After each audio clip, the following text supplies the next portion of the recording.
indexing is on the horizon, and it seems to be what everyone is basically talking about. What I recommend, I mean, I've still got only one client that has an M. domain, and that becomes quite annoying, you know, because the content has to serve both for mobile and then has to serve both for desktop, and then de-indexing mobile content because you want the desktop to be implemented, and it gets really, because then you get duplicate content issues.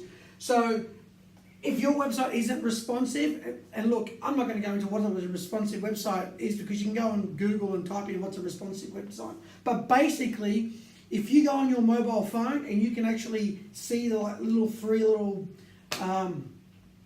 basically horizontal lines, and you can see a nice navigation menu, and all the content is nicely placed in any device that you're observing the website in, more than likely it's responsive. But if your website looks exactly the same as it does on a desktop, as it does on a mobile, then there's a good chance that it isn't responsive. So mobile first, from a point of view that Google now is doing the opposite. So actually that client that does have the M. domain, we are getting a new website, and I can see the time's already 10 minutes and I haven't barely gone to the third point.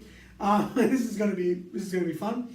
So I have to speed through, but basically, making sure your website is responsive, so it works any device. So you don't have an M. or you don't have a mobile version, or you don't have a /mobile, or anything weird and crazy. Like, you don't have to do that anymore. You just have to update your website if it isn't responsive. Guys, if your website isn't responsive, forget all this. Make your website responsive. Get rid of the video, turn off, ring up your developer, find one, get it mobile optimized.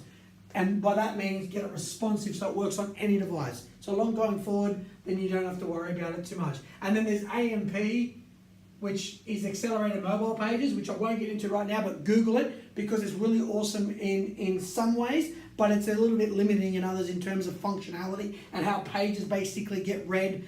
And so they look nice and beautiful on a mobile device, like a blog page. But then when you're going to page it, it's really heavy in terms of resources. It does become a little bit tricky to get around that. So AMP is pretty important. Guys, if you enjoyed it, thumbs up, comment, subscribe, whatever you got to do. I'll appreciate it one way or the other. And I would really, really love a question. If you got a question on this, please let me know.